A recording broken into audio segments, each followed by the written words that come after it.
Sir, one one Okay, thing, wonderful, all of you. I'm going to get off video so that I save my bandwidth. Okay. Correct. All right. So this is just a session where I want to share with you some of my thoughts on how I view investment. And earlier I did not have a particular philosophy, but over a period of time, as I keep teaching the courses, I got some clarity about how my approach has been and what seems to be working for me. Okay. So I use a very high-flung word like philosophy, but don't take it otherwise. Just an attractive word. That's about it. But this is primarily my thinking about how I look at investments. Okay, and this seems to be working for me. It does not mean it will work for you, but each one of you should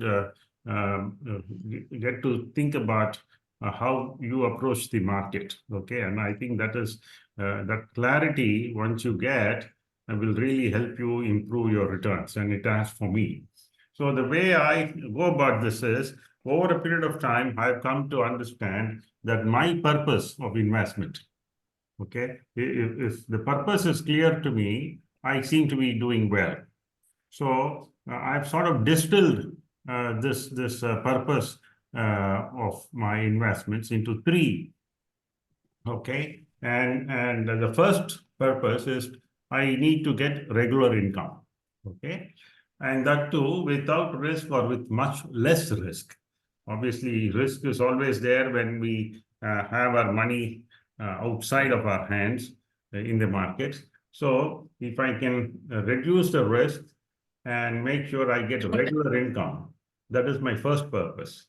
The second purpose, as I've come to understand my own investment behavior, is I want to increase my wealth, which means I want capital gains, and that too, I want it harvested regularly.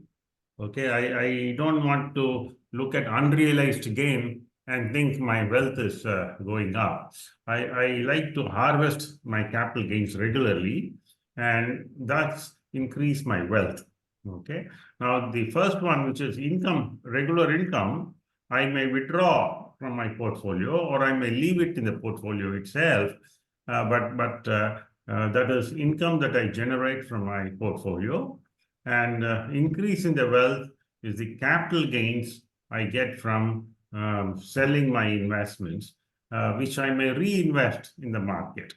Okay, so but I regularly harvest, which means I pay taxes on them, and then it becomes a clean, after-tax wealth. Okay, and the third purpose that seems to resonate with my investment behavior is the liquidity. I don't like to get stuck. I don't want my money stuck in assets, in this case, stocks. So these three things seem to be my purpose of investment. And now that I'm getting clear about these three purposes, all my behavior, all my stock buying and selling behavior are all honed towards these three things: regular income without much risk, increasing the wealth through capital gains that is harvested regularly, and liquidity in my investments, which means I don't want my money to be stuck. If I want to take it out, I should be able to take out 100% of my cash in a short period of time. So these three purposes is what I'm seeking to achieve in my investment behavior. Okay. Now, in doing this, I have now come to understand, and it's clear in my mind now, that there's nothing like a long-term investment. People talk about long-term investment, which over a period of time I've come to understand there's nothing like a long-term investment. It is an accumulation of a series of short-term moves that I make. So if I don't make money this month, there's no point talking about making money at the end of the year.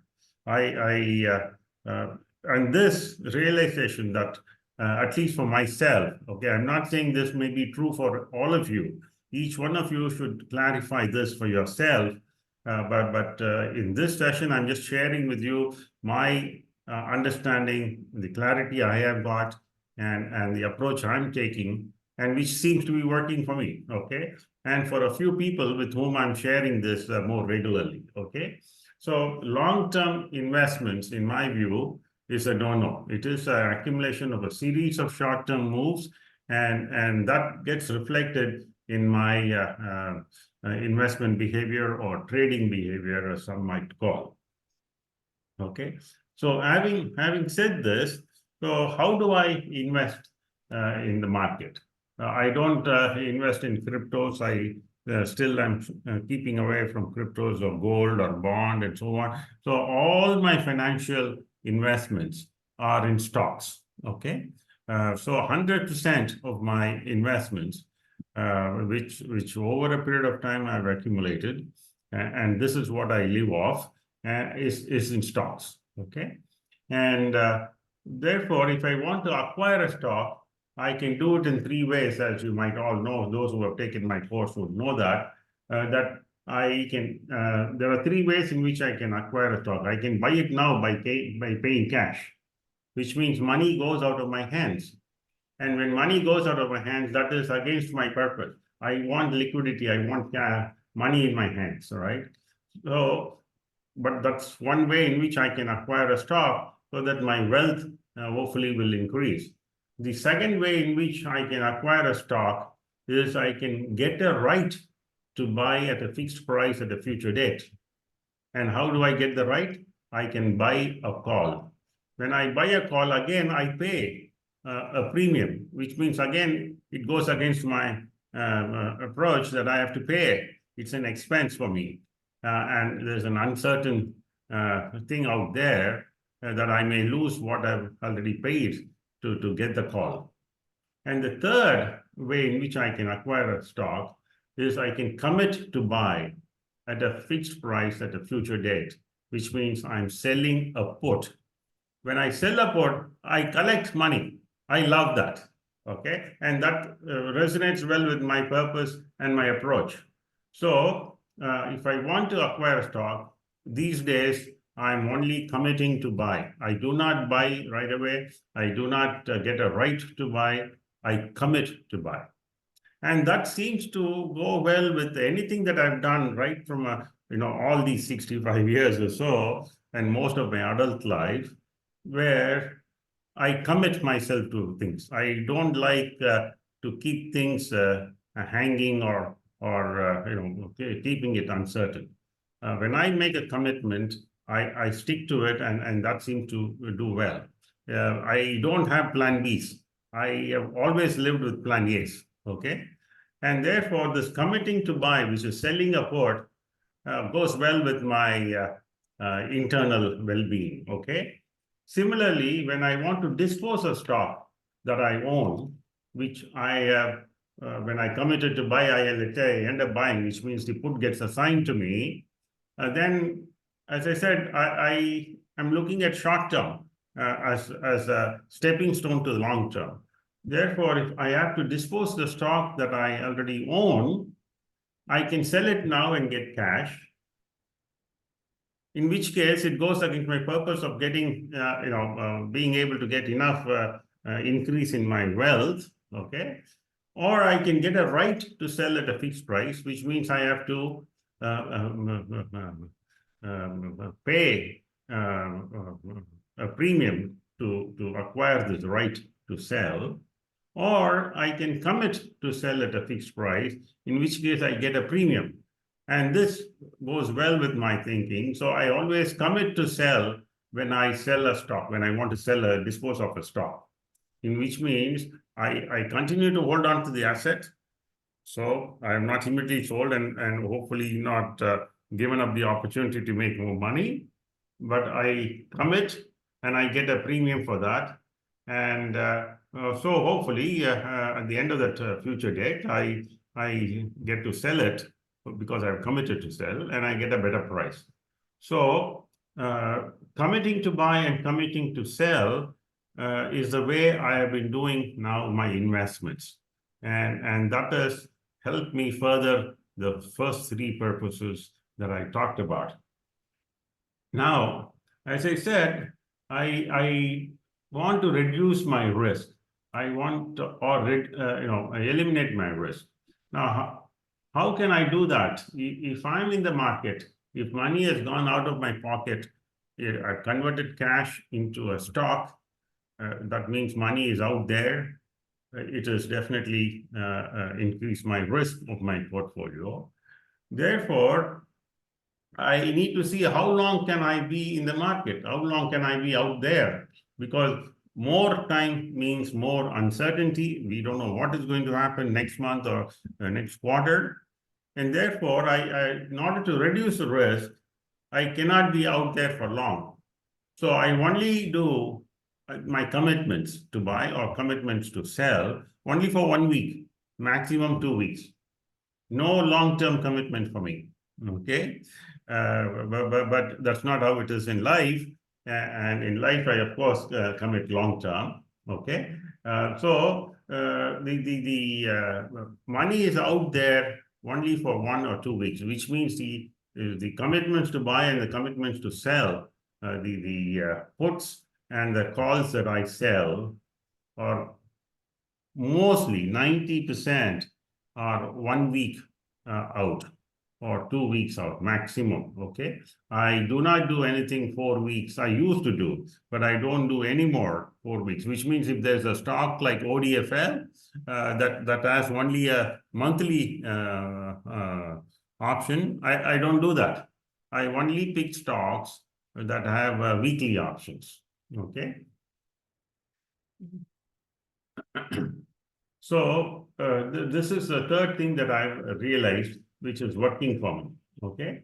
So the fixed price, the strike, and the future date, which is just this 1 or 2 weeks, within which the strike has to happen, I use technical analysis and price forecasting tools to help me to fix the strike and the 1 or 2 weeks out. Okay. So technical analysis and price forecasting methods are fundamental to my approach to the market to achieve the three purposes that I talked about. Okay. And in doing all this, as a professor of business, most of my research work revolved around diversification. I have even devised a formula for measuring diversification. I've refined the existing formula, which was out there for more than 30 years. So my seminal paper has all been in the area of measuring diversification. Okay, so I'm a big thing all along on diversifying risk, measuring diversification, and so on. But more recently, I've come to understand that this diversification has a downside as well when it comes to individuals managing their own portfolio. Okay, we have our own limits on the span of attention that we can give. Okay, I'm sorry about this. One second, I need to close this out.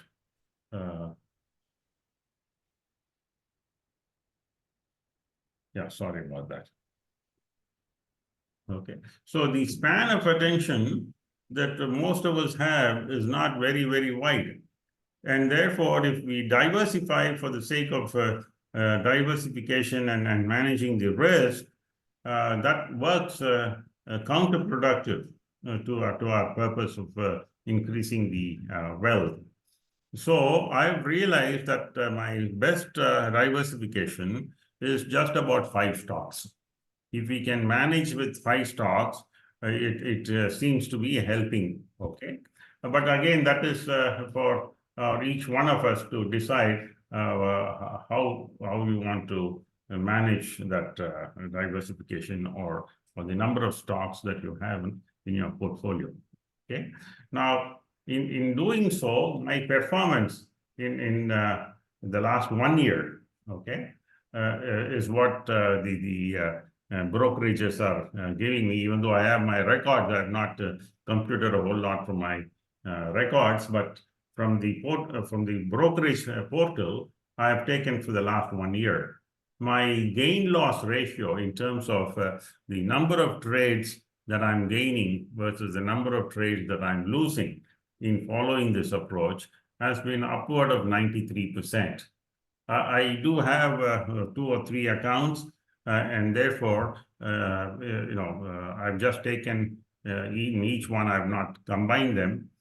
So if you look at this, my lowest gain-loss ratio is upward of 93%. And I've gone up to 98% or so in another account. So this seems to be working well. So with a gain-loss ratio of 94%, following this approach, this is working for me. Okay. Now, in doing so, my rate of return has increased dramatically. Okay, compared to previous years when I did not have this kind of clarity in what I wanted. Okay, so the last 3 months, especially, which I've taken this quarter, January to March, which I computed yesterday. Okay, an absolute return in the last 3 months is 36%. This is not annualized. This is for just this 1 quarter. Okay. Now, I'm not saying that you can't make more. All I'm saying is this is what I've made, which is more than what I've made in all these years of my investment career. Okay.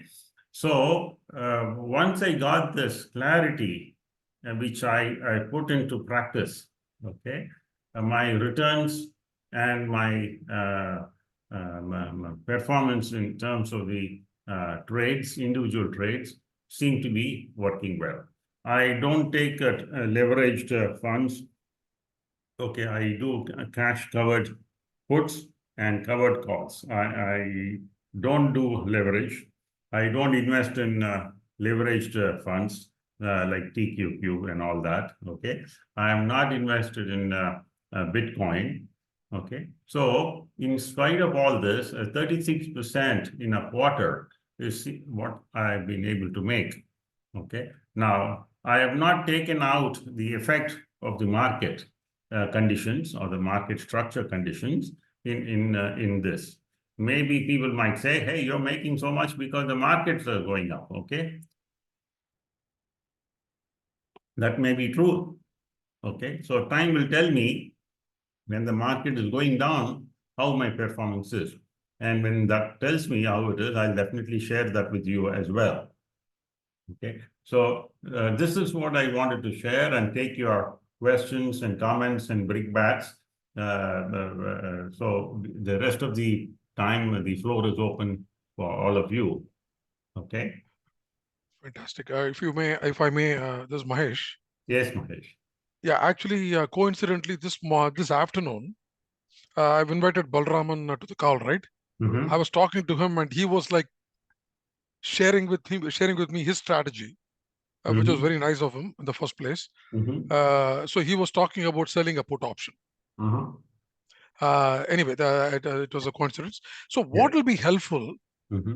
for some of us on the call Mm-hmm. is, I don't know if you can share your screen and outline, like when you say, hey, I want to keep my money. Hey, if I invest in a particular stock, Mm-hmm. that means I bought the stock and the money is gone out of my account.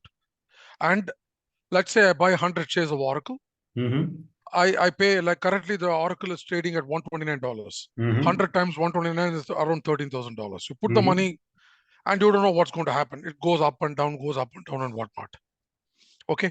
But so, okay, that is the approach you outlined, right? So now, if you, as you outlined, hey, I want to keep my money and I want to make a decision like 1 week from now, whether I want to buy or sell, Mm-hmm. right? Mm-hmm. If you Yeah. can, like, for some of us on the call, right? If you can just outline with an example, a small example. I know this is only a more of a strategy session that you've, I totally understand. But if your time permits, if you can kindly outline an example, like, quickly, just 5 minutes, just walk us through. Okay. So some of us can, get a good grasp. Sure. Okay. Yeah. So let's start with a blank slate. So let's say you Sure. have an account, you have got $100,000 in that account. Okay. Sure. Yep. So you whichever broker, Fidelity, Schwab, whatever you have, you put $100,000 and open an account. The money is yours. It is in your control. The cash is out there, right? The cash is not gone to anybody else. It is in your account. Now, the three purposes that I talked about is regular income, okay, without much risk, increasing the wealth with capital gains harvested regularly.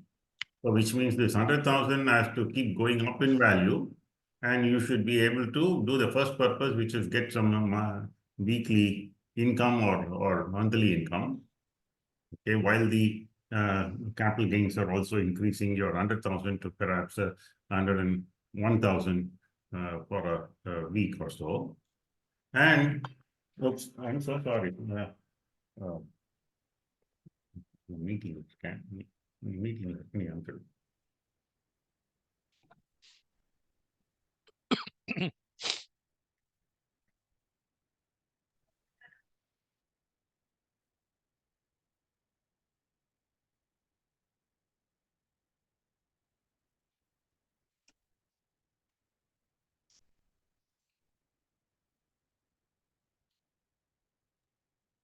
Okay, so sorry about that.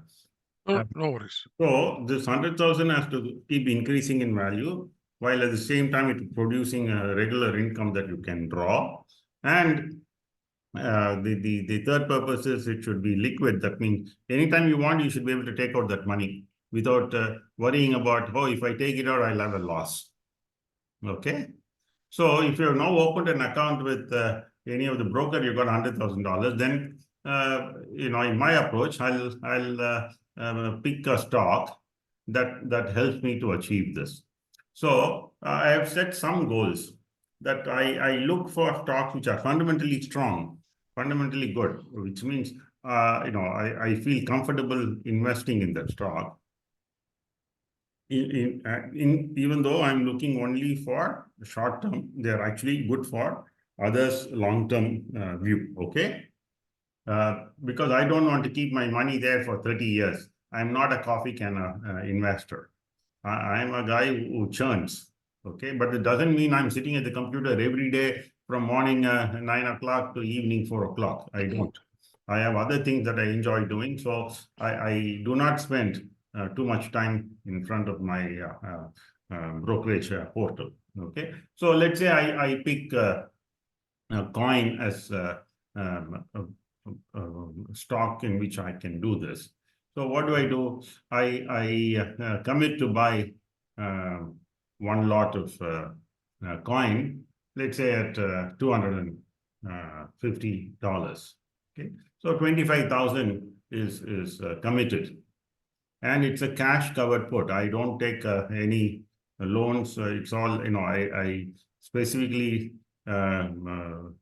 make sure that my system does not allow me to work on margin. Okay, so I do a cash covered put, but the cash is in my account. I have not given it to anybody else. I have only given a commitment.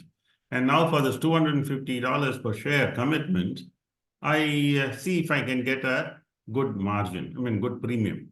So let's say I get about $4 or $5 for 1 week out. As I said, I don't want to commit for too long. So I do 1 week or 2 weeks. So here is coin giving me $4 to $5, anywhere from 1.5% to 2% for this 1 week commitment. So I'm happy. Now, how do I pick the strike? Depends on multiple factors. One being at what strike am I getting good premium, and is that strike within my technical analysis? Okay. So when I say I am committing to buy, my thinking is, hey, actually I don't want to give my money out and buy 100 shares for 25,000. The money is with me. I'm getting 1 to 1.5% or 2% for this 1 week. That is good enough for me. I don't want that put to be assigned, where they take the money and give me the shares. Okay, so I always look for a strike where the assignment risk is low. Okay, because once it is assigned, money goes out of my pocket, and I'm holding the stock, which means I can turn around and sell. But if I don't have to do that, at the end of the week, my $25,000 is still with me. My commitment is extinguished, and I've got my $2 or $4 in my account. So I've got my first objective met. Okay. So this is how I do my first trade. Is that clear so far? Got it. Yeah, it's clear. So let's say for some reason, a coin being coin, and with the volatility that is out there, let's say it gets assigned to me. Okay, I give $25,000. I've got 100 shares of coin, and let's assume for a minute that the price has come down to 245, because that's how I get assigned. So it's now come to 245, and the charts tell me, because I do price forecasting as well. So going beyond the simple technical analysis, I through these price forecasting tools, I figure out, okay, it's not a big deal to worry about, that it's going to turn around. Okay. Now, if I see this, I see where it can go. Will it go to 260 or 270 within the next week? Now I'm in the second week now. Okay. So when I'm in the second week, I have already shares with me, 100 shares. I say, okay, I'll commit to sell, because I'm not going to hold on to it thinking it will go to 300, 350. Even though the price forecasting tools may tell me if I hold on to it for 2 months or 1.5 months, it may hit 315. Okay. Because to me, it is against my philosophy now. I don't want to have my money out there, even though I'm holding the stock, money out there for too long. Okay. And for me, every week that I accumulate leads me to the end of the year or end of the decade. So now I commit to sell with again a 1 or 2 week commitment. I don't want to sell for commit to sell for 2 months later. That's too long for me to be in the market. Okay. So I sell a call now, let's say at 260 or 275 at a premium that I can again get 1.5 to 2%. And coin seems to be able to give me that. So I pick those kinds of stocks which are good investments and still have the volatility to give me the premium that I want. Okay. Now I can look at other stocks also, which are good, but they may not have the kind of premium I want to achieve my first purpose of getting regular income, a good income. Okay. So I do, let's say, SMCI versus NVIDIA. SMCI gives me more premium than NVIDIA. Okay. So I can decide where I want to be. Now, this might change. It's not that coin and SMCI will always give me 2% per week premium on my commitments. This may change. So I constantly look for those kinds of opportunities where I can get a good premium on a good stock. Okay. So now in the second week, I've sold a call for a 275 where I've collected let's say $4 or $5 premium. Now again, when I do this, I pick a strike where I don't want to actually sell. Now I'm holding onto the stock. I see it is going to go up. It may go to 302 in the second week. So I pick a strike which gives me the 2% premium, but my second objective is to make capital gains. So I don't want to immediately lose out on that potential. So I pick a strike where, even though I'm committing to sell, heart of heart, I don't want to lose that. Okay. So in both my puts and my calls, I pick a strike where I can meet my objective. At the same time, I remain to get more out of this. Okay. So I don't want the commitment to be called on me. Okay. But sometimes it happens that I have to sell. So fine, I've already committed to sell at 270, and I'm fine. I bought at 250. I'm selling at 270, $20. You know, in a week's time, is good money anyway in terms of capital gains. So if you look at this 36% that I made in this quarter, it's not just only on options. So there is an option income and there is a capital gain. Both put together seem to have given me this 36% in one quarter. Okay. So I hope I've addressed your point, Mahesh. Yeah, sure. I mean, again, I want to keep my questions at a certain level. Sure. Because obviously you've told me that you're going to be, conducting basic investing and one-on-one of options. Yeah. You're going to, set up those courses. Yeah. So I'll be more interested in those because there I can get into more details. Sure. Thank you. If there are others who have any questions or you want to share your experiences, I see some definitely people who are investors who are doing well. So if you want to share your experience or ask any questions, please do so. Professor Sankaran, I have one question. Yes, Manikam. See, for example, coin, you sold, put. Yeah. At the same time, do you also sell call? Because you have price forecasting and technical asset, all that. Without buying the stock, do you at the same time, Yeah. sell put and sell call? Sure. Yeah. I used to do a lot of strangles, short strangles. Okay.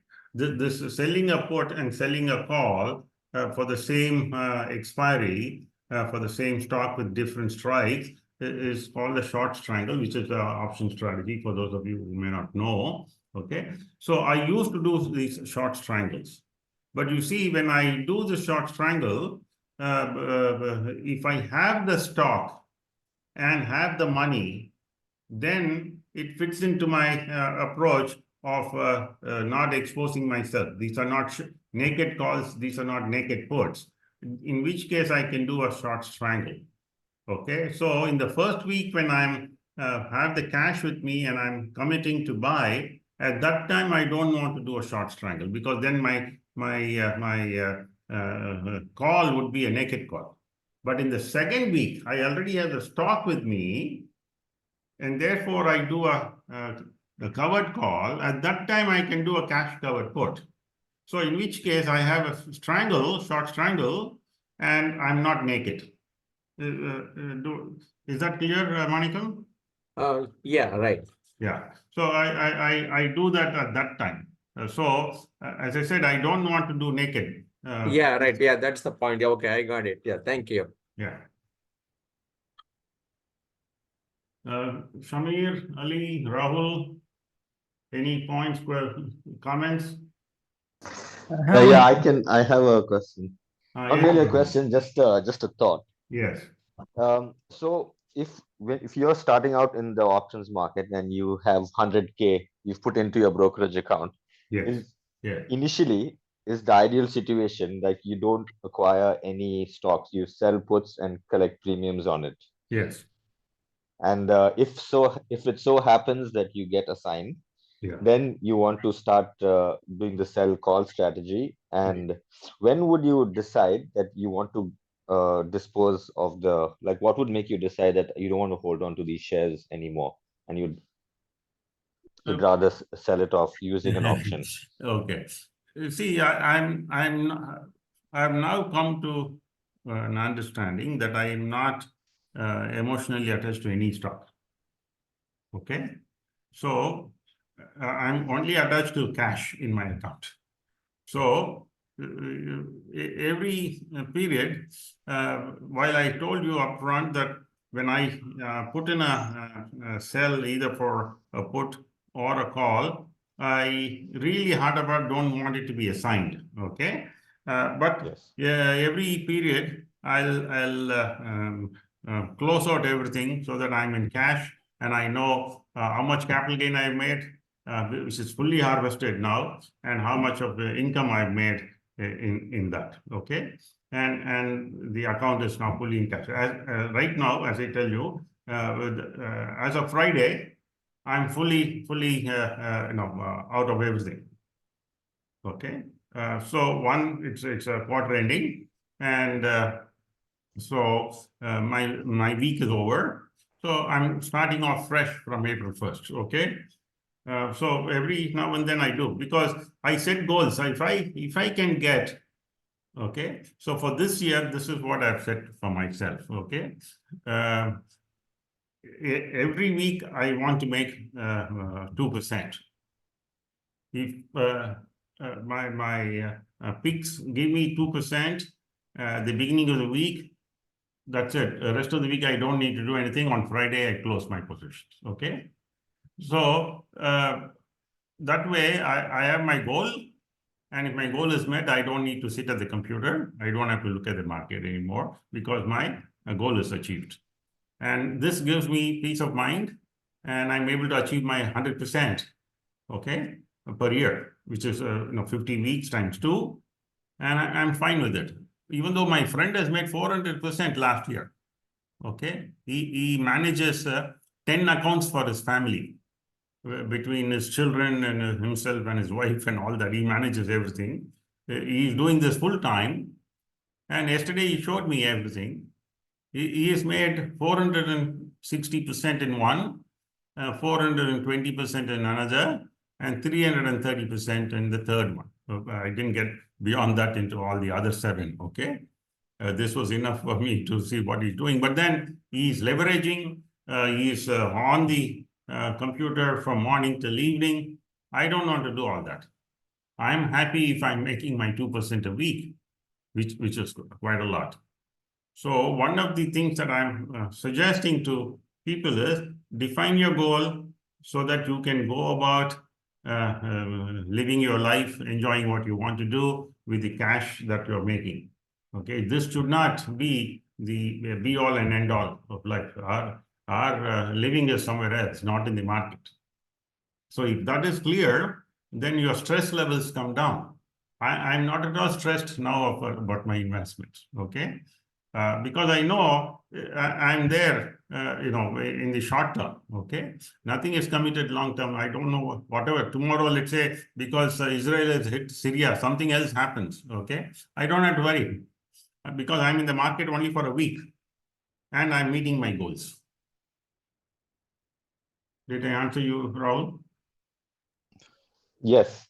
Okay. So just to sum it all up, you would be happy just keeping cash on account, selling puts, and collecting premium. Yeah. Okay. And as long as that meets your goals, then you're happy and you can sleep at night. Correct. Okay. And this approach I do on a Monday. Sometimes I'm on the computer for about an hour or so, studying and executing on a Tuesday. But beyond that, I don't need to be. And I can tell you, sitting in India, I do this in the US, so I don't have the whole day. I go to sleep. Sometimes I stay up till 12 o'clock at night, but most days by 10:30, I'm tired. So, so which means I'm spending maybe about an hour on a Monday or Tuesday. That's it. Okay. Yeah, this is so Mahesh. Rahul, do you mind if I ask a question, Rahul? Please go for it. Yeah. Yeah, sure. So no, I understand, Professor Shankaran, I understand your strategy in terms of going with options, and then so that you're not committing to anything. But of late, what I've been doing is, although I didn't buy any stocks in the past 8-9 months, I've been tracking. I've categorized into different buckets, like e-commerce, infrastructure, this and that, right? Automobiles, electric vehicles, and all that, right? I've been categorizing and following certain stocks. And all the stocks that I predicted, like I know Shopify came down all the way to 28, and I was reading about all those different stocks in terms of their current. I mean, I'm not an expert, financial expert by any means. Okay, with my limited knowledge, I predicted all of these. Some of these stocks are going to go up, like SQ, which is they have this SQ is another stock, and then SMCI. believe it or not, I've been following SMCI since $100. Mm-hmm. And I have an account with Motley Fool, Mm-hmm. and Motley Fool suggested, hey, go buy SMCI. Mm-hmm. But I didn't buy it. Mm-hmm. I was like such a stupid. I mean, like, but if I had bought like let's say 100 shares of that Mm-hmm. SMCI, Mm-hmm.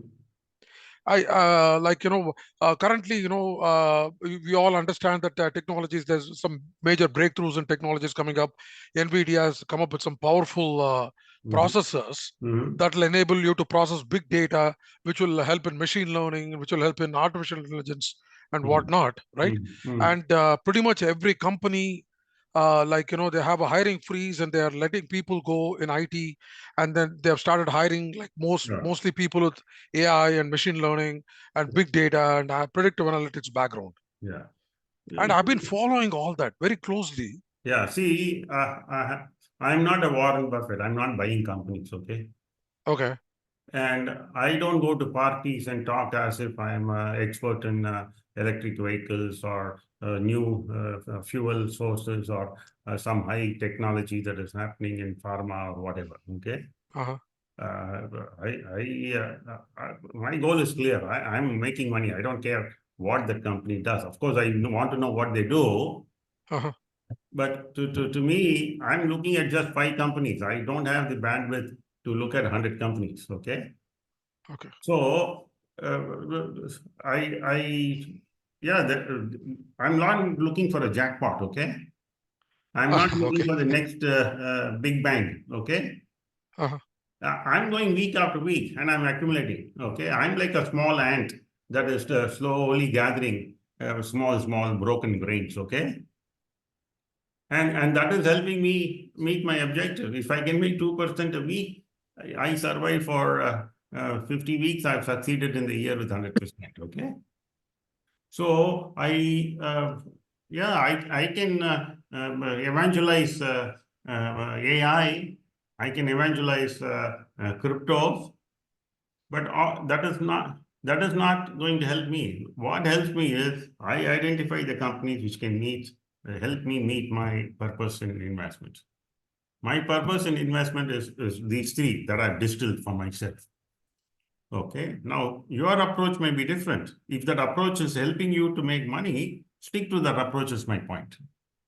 Okay. Absolutely. Sure. Now, I don't look at the losses I make. I don't take enormous pleasure in the gains I've made in the past. Same way, I don't want to be worried if my investment is out there for the long term, whether it will go up or not. I don't want to take pleasure in the future gain that I may make. I am here now. I want my here and now is 1 week. Okay. So this gives me enormous peace of mind. I'm telling you, I've gone through it. Okay. This has helped me a lot. So Nice. while I go to parties and all that, I don't, even though I'm a business professor, I don't get into all these things about the company's strategy and this is going to be a winner, that is going to be a winner. Okay.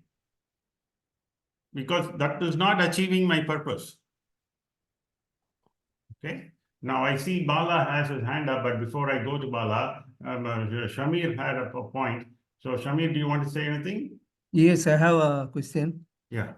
So rightly you said the concern in your talk already, because you said this strategy works well now because the market is going up or everything is going up. Yeah. Like last week, the SMCI had a tremendous fall down. Okay. So I would like to know what will be the strategy when the market is falling down, or when we cannot sell the put when the market is falling down. Okay. So because last week in the portfolio, there was a significant fall from the SMCI. Correct. Even the strike was Yeah. very From low. 1100 or 1200 is now come to 900 and odd. Yeah. Yeah, because very out of the way strike price till it came down, but Correct. luckily it catch up by the end of the week, and so Yeah. there was no loss. Correct. So when the market falling down, what will be the strategy? That's what we should buy a put, or we should, like you always say, sometime buy insurance also when you sell a put. Yes, that's or right. is there anything? Sure. Okay. Thanks. So this is where I think technical analysis and price forecasting methods will come in very helpful, Shamir. Okay. So if I study and I feel that SMCI will go even below this 990 and it will go to 800 and so on. Some people will say, okay, let's hold on to that stock and we'll keep buying puts. Okay. Now I don't want to do that, because then I'm holding on to a stock which is going down. I'm in the market. My money is still at risk. It is increasing risk. And when I'm buying a put, I'm spending money. I don't like that. I like to earn. I don't like to spend. Okay. So I will cut my losses and get out. Okay. Okay. Now, cutting losses, is not a bad thing. It reduces your tax. You made money. I've made money. So I need to pay taxes too. So if at one time I need to book my losses, and if my record says 93% gain and 7% loss trades, I don't mind, if my ratio is 93 to 7. So I would sell the stock if I think the thing is going down. If the selling signals are there and the chart, you're staring at the chart and the selling signals are shouting loud, I'm saying, why be in the market? Cut your losses, okay, and book those losses against your profits you've earned. So your tax burden comes down. You have to save your portfolio. Let's be very clear. I'm very clear that my portfolio value is what matters to me, not individual stocks. So as long as my portfolio is intact, I just walk out. Okay, I just walk out. So sometimes when an option trades, that commitment that I've made, okay, is going against me, sometimes I just close it. Okay. There's nothing wrong in closing and booking a loss. You can use that loss. Okay.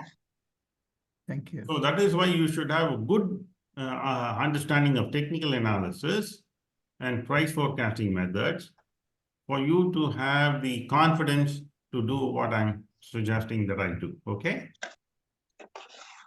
Yes, thank you. Yeah. Yes, Bala. Yes, sir. So yeah, I do the same thing, selling put to acquire the stock and then do a covered call. But even that technique for newcomers, don't you think it is safe to do a spread there? Sell and yeah, I know we have to pay back the premium little bit. It's more safer to do that, right? To do a spread Okay. by selling the put time. Okay. So I have not done a whole lot of fancy option strategies. Okay.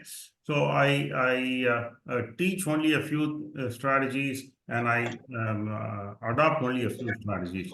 So in terms of the terminologies, I'm comfortable with a simple call and a simple put, sell put or a sell call, and I know straddles and strangles. Okay. Now beyond that, even in terms of my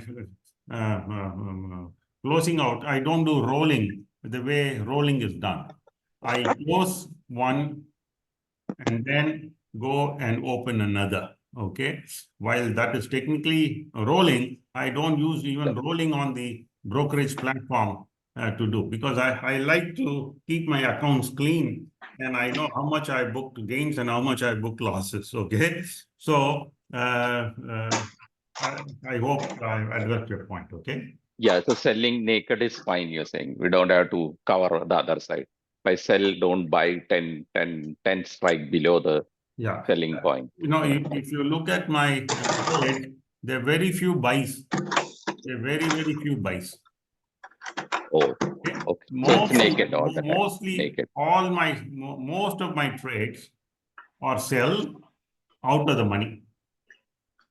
Naked. Okay, sell out of the money. Very, very few trades are sell in the money. I may do selling in the money, especially puts, when the chart is so clear and loud talking to me that it's going up. In which case, Manikam might know, or I don't know whether Sriman is here. I've done in the money, I've sold in the money puts, okay? But that's rare. So in the course, you will be showing us the technical analysis and forecasting tools, and you help us to understand. Okay. But that is not why I'm doing this session. This session is something that I want to do with so many of you to share what seems to be working and learn from all of you. Actually, if you're throwing brickbats at this strategy, I want to know what is the hole in my strategy. Okay. Of course, if some of you want to take my course, you're most welcome. I'll announce that as well. But I'm not doing this session as a teaser to selling my course signups. Okay, I don't market the fact that I'm teaching or whatever. It's all word of mouth that I'm getting, and even if I get 1 or 2 students, I offer the course, because every time I teach, my clarity is going up for myself. Okay, so in a sense, it's a very selfish thing that I'm doing. But you're most welcome. I'll announce my courses. You will know. Okay. Okay. Fantastic. Thank you. Yeah. Yeah, we're looking forward to it. So as discussed, if you can do the basic investing and also options at the same time, yeah, that will be very helpful for me.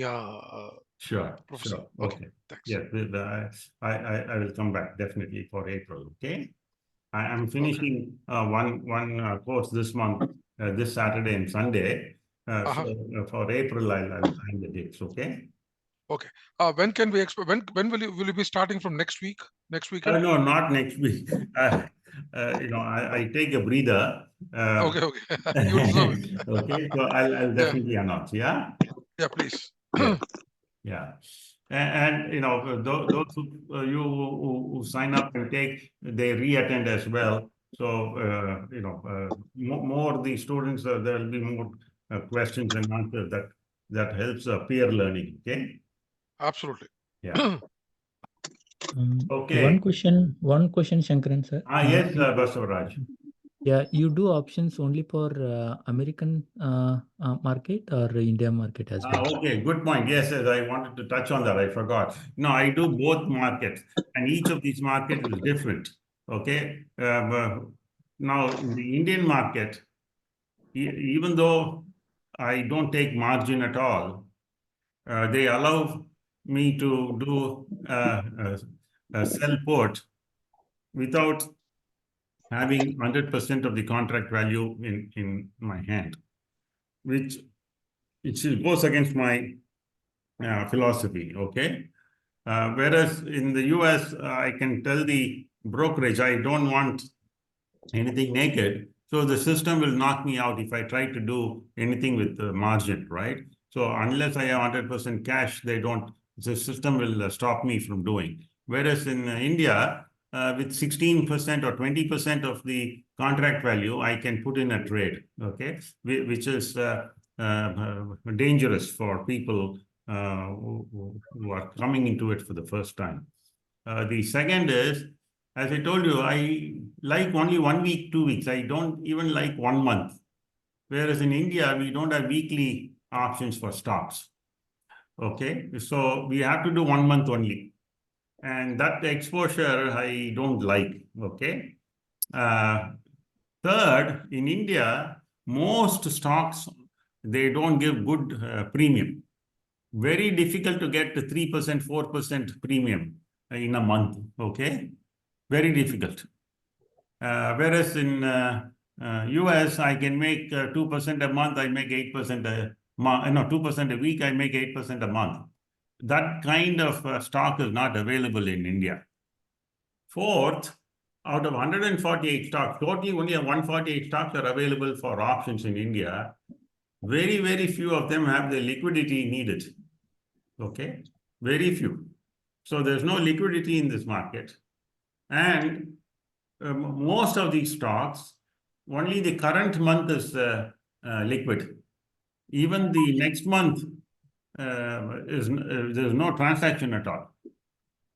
So people who do in options in India, they therefore do indices. So in indices, there is weekly options. But my problem with indices is there's no delivery, because Unlike in US, where we can do SPY and QQQ and so on, which are all index-based ETFs, we don't have options in index-based ETFs in India. So you're directly doing indices, therefore you have to cash settle. And I don't like cash settlement because if it is assigned, I have to pay. If the trade goes against me, I have to shell out cash. And as you know, my purpose does not allow me to do that. Okay, so even though I do in India, it is not as per my wishes. Okay, so I suggest people who have the option to invest outside to keep the money outside rather than in India. Got it. Yeah. Thank you, sir. Yeah. And a very last question. Yes. Even in American market, you prepare to have an individual stock or whether it is ETF or something like indices? See, I've done SPY and QQQ. I have no particular affinity to any particular stock or ETF. The only thing that I chase is premium. Can I make 2% of my portfolio in a week? So whichever stock gives me the 2% and more in a week is what I go after, either ETF or stock. So that's fine. So the stock or the ETF is only a tool to achieve my purpose. Okay, so because I'm not wedded to that particular tool. And the tool may change week after week, month after month. So we need to keep our eye on the purpose we want. Okay. Yeah, thank you. Yeah. Okay, it's almost an hour now since we started. If you folks don't have any questions now, may I yeah, go ahead, please. Yes. He's sending me up. Can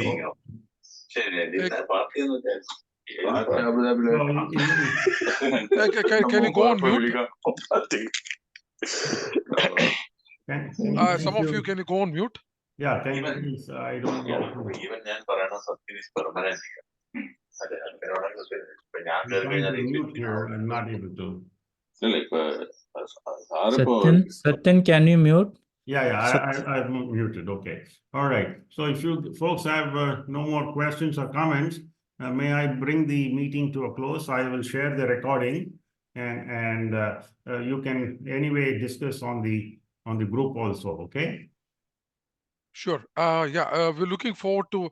Will we know about the schedule in the upcoming week? At least if you can let us know the schedule. Yes, I will definitely. For basic investing and options, both. Yes, I'll do that definitely. Thank you. We'll do that. Thank you, Mahesh. Yes, I will. And what is the duration, sir? Yeah, about your all my courses are only 12 hours. But before you come to the class, you need to see the video of my previous classes that I will post. So in that sense, it is double the time, 24 hours. We do this over 3 weeks. So in a month, you will finish them. Okay. Very good. Perfect. Thank you. So this Wonderful. will be informed in the SAPM group, right, sir? I'm sorry? This will be announced in the... Yeah, I'll put it in the SAPM group. Yes, that is right. I will. So we can Balram, I'll add you to the group, okay? Yes. So the Okay, thank you. also Thank you. Yeah. Yeah, add me as well, I think. Yeah, that would be. Thank you very much. Okay, bye. Bye, guys. Thank you, sir. Bye. Fantastic. Thanks. Thank you. Thank you. Thank you. Okay. I'll press the end now. Okay. Yes, Sure. thank you. Thanks. Thank you.